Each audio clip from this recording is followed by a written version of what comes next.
சிவா திருச்சிற்றம்பலம். தென்னாடுடைய சிவனை போற்றி எந்நாட்டவர்க்கும் இறைவா போற்றி. நமச்சிவாய வாழ்க, நாதன் தாழ் வாழ்க, இமைப்பொழுதும் என்னெஞ்சில் நீங்காதான் தாழ் வாழ்க.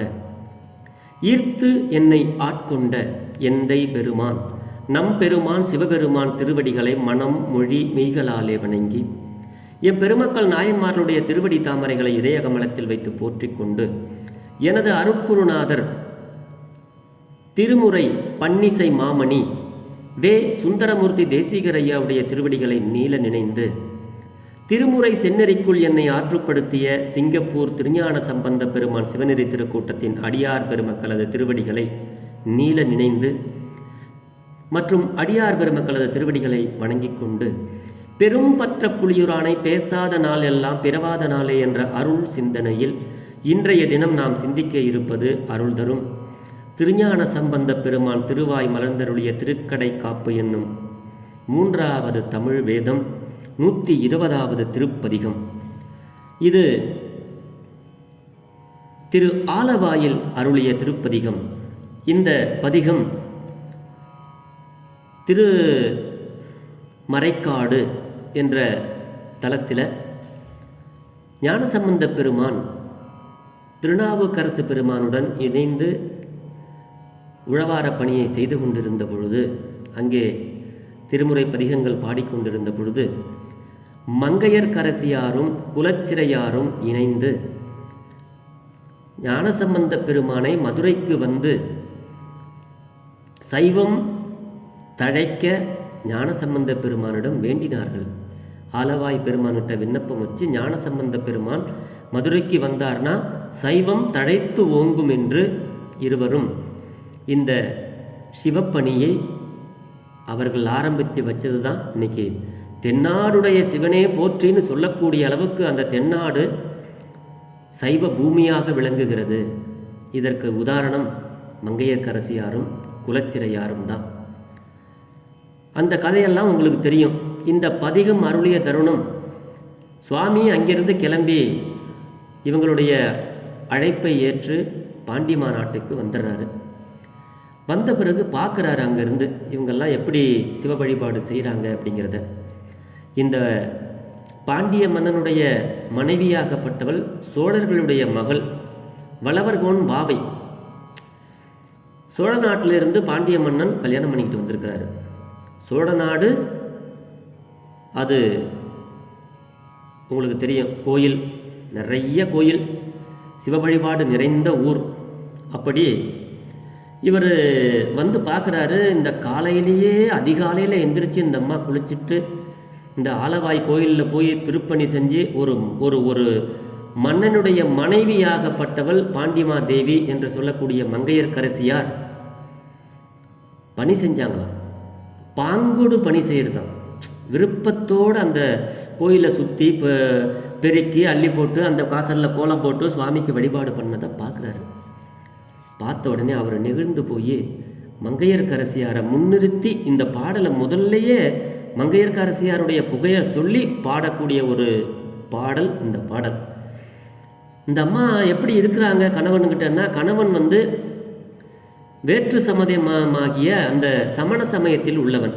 சமண சமயத்தை தழுவி இருந்த பொழுது அவனுக்கு திருநீர் விட்டவங்களை பார்த்தாலே தீட்டு, திருநீர் வச்சவங்க சொன்னாலே அவங்க குரலை கேட்டாலே தீட்டு அப்படின்னு கண்டு முட்டு கேட்டு முட்டுன்னு திருநீர் வச்சவங்களை பார்க்க மாட்டான், திருநீர் வச்சவங்களோட பேச மாட்டான், அவங்க பேச்சை கேட்டாலே தீட்டுன்னு வாழ்ந்தவன்.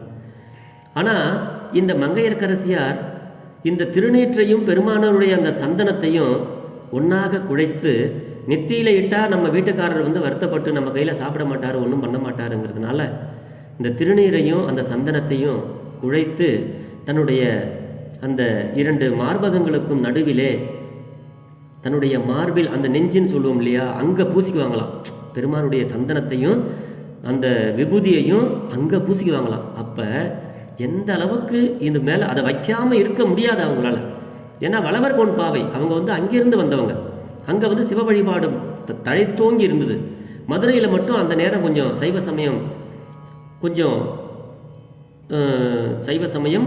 கொஞ்சம் சமணர்களுடைய ஆதிக்கம் இருந்தது. நம்மளது கொஞ்சம் கீழே கொஞ்சம் தாழ்கிற மாதிரி இருந்துச்சு. ஸோ இதெல்லாம் மாற்றணும் அப்படின்னு அந்த அம்மா முயற்சி பண்ணி தான் ஞானசம்பந்த பெருமானாரை அங்கே வர வச்சாங்க.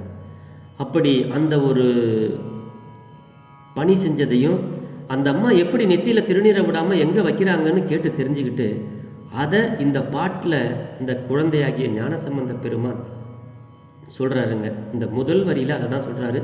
இந்த 2வது வரியில் இந்த பாண்டிமாதேவியாகப்பட்ட தேவி இங்கே ரொம்ப விருப்பத்தோட பாங்கோடு இந்த வழிபாடு செஞ்சாங்க அப்படிங்கிறத சொல்லிட்டு அடுத்து சிவபெருமான் அந்த பளிங்கு போன்ற மலை மேலே எப்படி இருப்பாரோ அதே மாதிரி உமையோடு சேர்ந்து இந்த ஆலவாயில் இன்புறுகின்றார், ரொம்ப மகிழ்ச்சியோடு இந்த ஆலவாயில் இருக்கிறார். அது இதுவே அப்படிங்கிறாரு.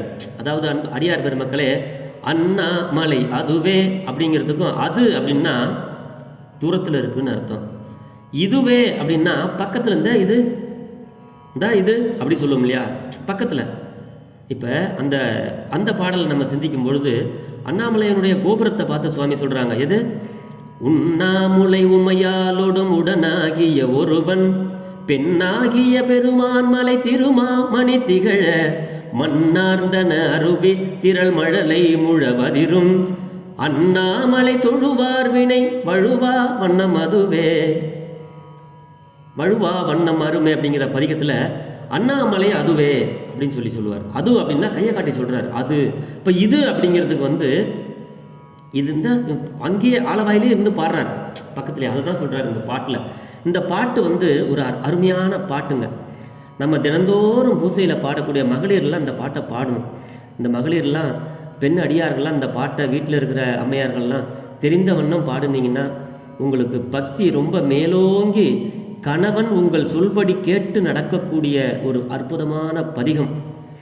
வேற மதத்து இருந்தவன் தனக்கு கணவனாக கிடைத்தும் கூட சைவ வழிபாட்டை விடாமல் தன்னுடைய பூசை அறையில் பூசையை பண்ணிக்கிட்டு அவருக்கு தேவையானதை செஞ்ச அந்த அம்மா அவங்களுடைய அந்த அந்த சைவ பணியை சிவபெருமான் மேலே வைத்திருந்த அந்த பற்று, அவங்க செஞ்ச அந்த அந்த உழவார பணி, இதெல்லாம் அவங்க நம்மளால் விவரிக்கிறதுக்கு முடியாது. ஞானசம்பந்த பெருமானே ஒரு ஒரு ஒரு மங்கையர்க்கரசியாரை தன்னுடைய பாடலில் வரும்படி ஒரு பதிகத்தையே பாடுறாருன்னா அந்த அம்மாவுடைய தொண்டு எப்படி இருந்திருக்கும்னு நம்மெல்லாம் நல்லா சிந்திச்சு பார்க்கணும். அடியார் பெருமக்களே, சிந்திச்சு பார்க்கணும். நான் சாதாரணமாகவே நம்ம வீட்டில் இருக்கிற அனைத்து அம்மையார்களும் காலையில் எந்திரிச்சு குளிச்சுட்டு கண்டிப்பான முறையில் நெத்தியில் திருநீர் விட்டுக்கிட்டு குங்குமம் வச்சுக்கிட்டு அழகாக பூஜை அறையில் போயிட்டு ஒரு விளக்கேற்றி வச்சு ஏதாவது அவங்களுக்கு தெரிஞ்ச ஒரு ஸ்லோகங்களை சொல்கிறது வழக்கமாக இருக்கும். அது எல்லார் வீடுகள்லையும் பெரும்பான்மையாக காணப்படும். அதுலேயும் சிவ வழிபாட்டில் இருக்கவங்க வீட்டில் சொல்லவே வேணாம். பக்கத்தில் ஏதாவது செடியிலேருந்து பூ எடுத்து வச்சு காலையில் பெருமானுக்கு ஒரு பூவை வச்சு ஒரு தேவாரத்தை சொல்லி சாமியை கும்பிட்டு ஆத்மகார்த்தமாவது ஒரு பஞ்சபுராணம் இல்லை ஒரு நமச்சிவாய மந்திரத்தையாவது சொல்லிவிட்டு அழகாக அது எல்லார் வீட்லேயும் இருக்குது. ஆனால் இந்த அம்மையார் அதோடு மட்டும் இல்லாமல் தன்னுடைய கணவனுக்கு பிடிக்காதுங்கிறதுக்காக அவரையும் பகச்சிக்காம இந்த சிவபெருமானையும் விடாம இவர் இந்த மண்ணுலகத்துக்கு இவர் கணவனாக இருக்கின்ற நாயகன், இந்த ஆன்மாவுக்கு நாயகமானவன் அந்த ஆலவாய் பெருமான், இவங்க 2 பேரையுமே நாயகனாக வைத்து இந்த அம்மா எந்த அளவுக்கு ஒரு பக்தி இருந்தால் அந்த திருநீரையும் சந்தனத்தையும் ஒரு முத்து மாலை ஒன்று போட்டிருப்பாங்களாம். அது பாண்டியர்களுக்கே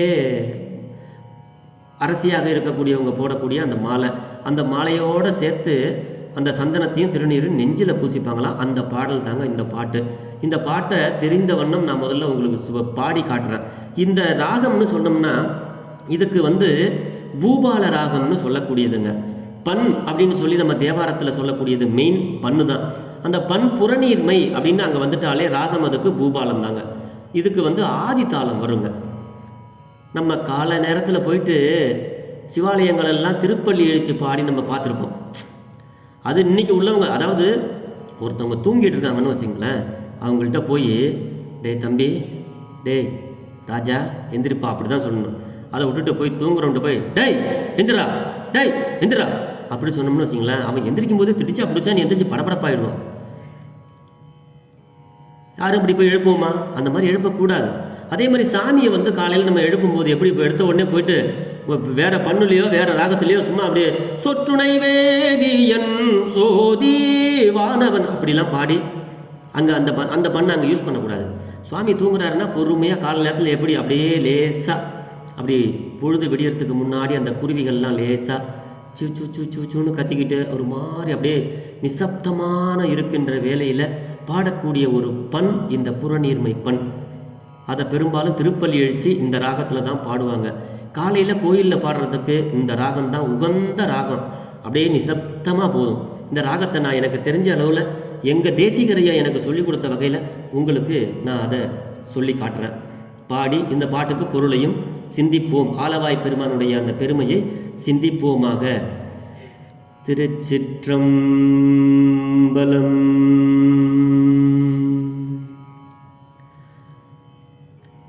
ததறின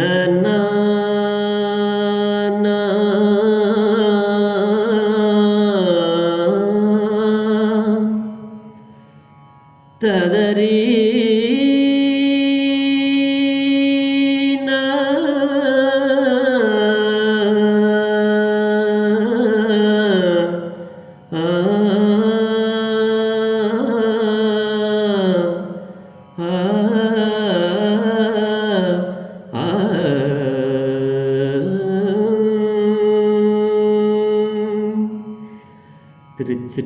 திருச்சிற்றம்பலம். ததறின தனன தனன தனன ததன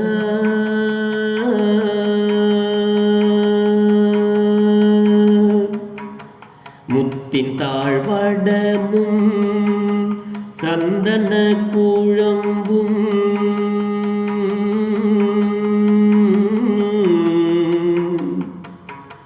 முத்தின் தாழ் படமும் சந்தன குழம்பும் நீரும் தன்மார்பினின் முயங்க நீரும் தன்மார்பினின் முயங்க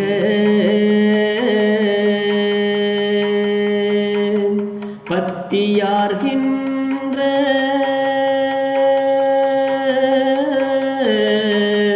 பத்தியார்கின்ற பாண்டிமாதேவி பத்தியார்கின்ற பாண்டிமாதேவி பாம்பொடு பணி செய்ய நின்ற பாங்கொடு பணி செய்ய நின்ற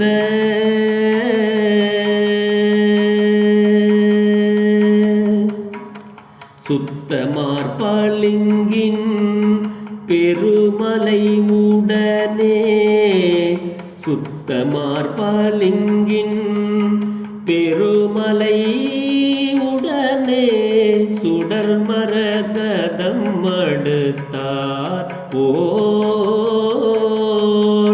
சுடர்மரகதம் மடுத்தார் போல்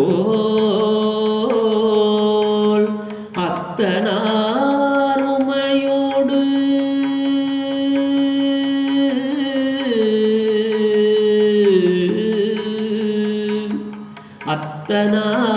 அத்தனாருமையோடு இன்புறுகின்ற அத்தனார் உமையோடு இன்புறுகின்ற ஆலவாயாவதும் இதுவே ஆலவாயாவதும் இதுவே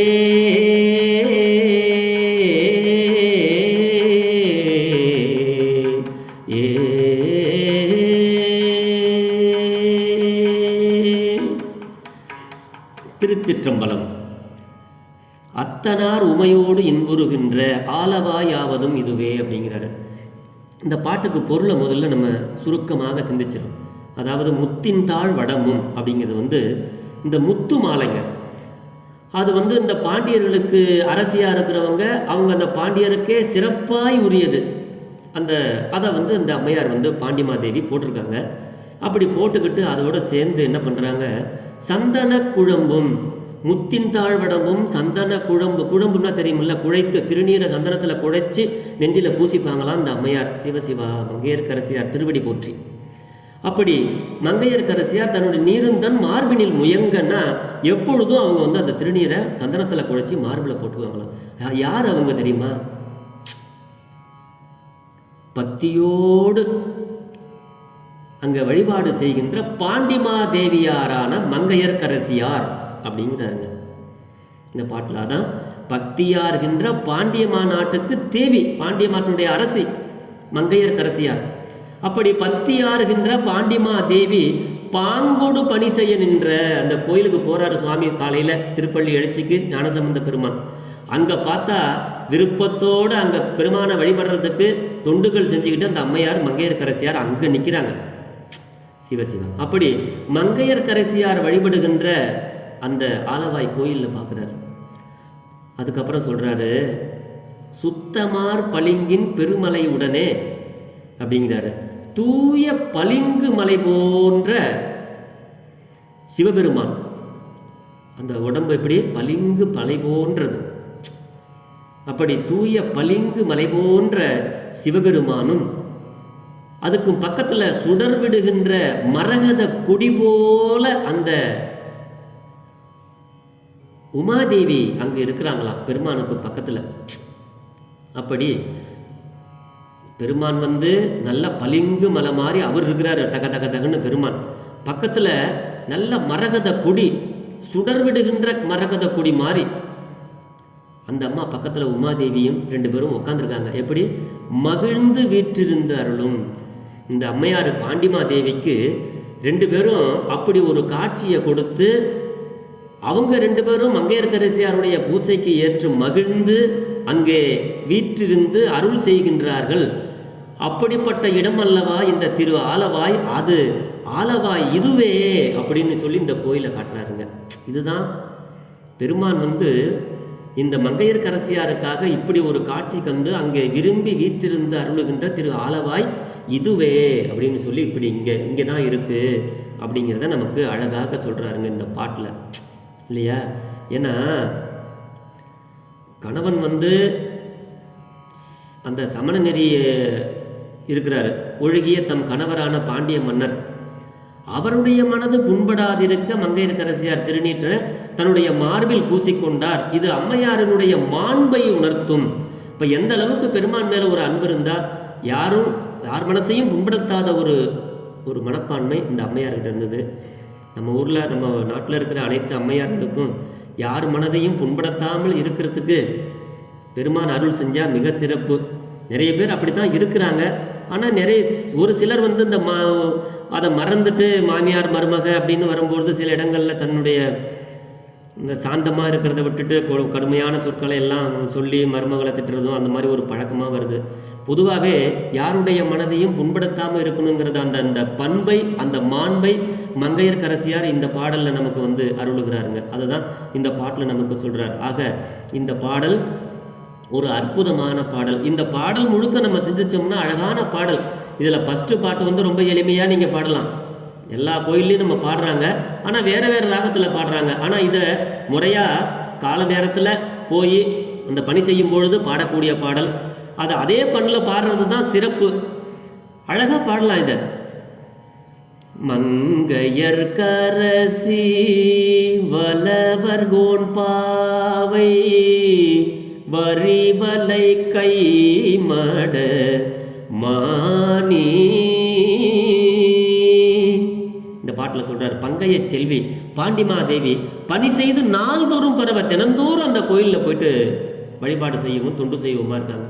அப்படிப்பட்ட ஒவ்வொரு முதல் பாடலில் 2 வரியிலுமே அந்த அம்மையாருடைய சிறப்பையும் குலச்சிறை நாயனார் அவருக்கு உறுதுணையாக இருந்தாருங்கிறதையும் இந்த பாடல் முழுக்க நமக்கு அழகாக அருளுகிறார்கள். இந்த பாடலை எளிமையாக பாடணும், எப்படி பாடணும் அப்படிங்கிறதுக்கு ஒரு சின்ன இது இருக்குது. 2ஆம் தாளத்தில் பாடலாம் அழகா. எப்படி? முத்தின் தாழ்வடமும் சந்தன குழம்பும் நீரும் தன் மார்பினில் முயங்க. முத்தின் தாழ்வடமும் சந்தன குழம்பும் நீரும் தன் மார்பினின் முயங்க.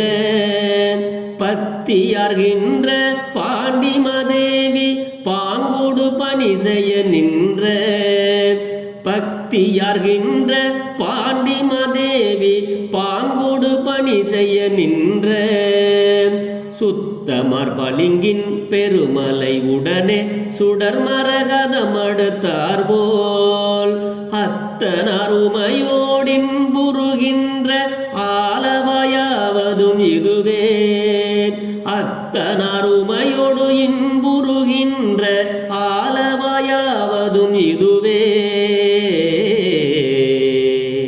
திருச்சிற்றம்பலம். இப்படி இந்த பாடலை நாம் எளிமையாக இரண்டாவது தாளத்திலே பாடலாம். அப்போ இந்த பாட்டுக்கு பொருள், இந்த மங்கையர்க்கரசியார் முத்து மாலையையும் சந்தன குழம்பும் திருநீரும் தன்னுடைய மார்பில் விளங்க பக்தியோடு பாண்டிமா தேவியரான மங்கையர்க்கரசியார் வழிபடுகின்ற தூய பளிங்கு மலை போன்ற சிவபெருமானும் சுடர்விடு மரகத கொடி போன்ற உமாதேவியும் மகிழ்ந்து வீற்றிருந்து அருளும் திரு ஆலவாய் இதுவே அப்படின்னு ஞானசம்பந்த பெருமான் இந்த பாடலில் சொல்கிறாருங்க. அடியார் பெருமக்களே, இது போன்ற பாடல்களை பொருள் உணர்ந்து நாமும் நமது வீட்டிலே வழிபாடு செய்யும் பொழுது பாடினால் பெருமான் நமக்கு சாந்தமான ஒரு குணத்தையும் சிவ வழிபாட்டையும் நமக்கு மேன்மேலும் பெருகச் செய்வார் என்று சொல்லி பெரும்பற்ற புலியூரானை பேசாத நாளெல்லாம் பிறவா நாளே என்ற அருள் சிந்தனையை நிறைவு செய்கிறேன். ஜெர்மனியிலிருந்து சிவபாலா.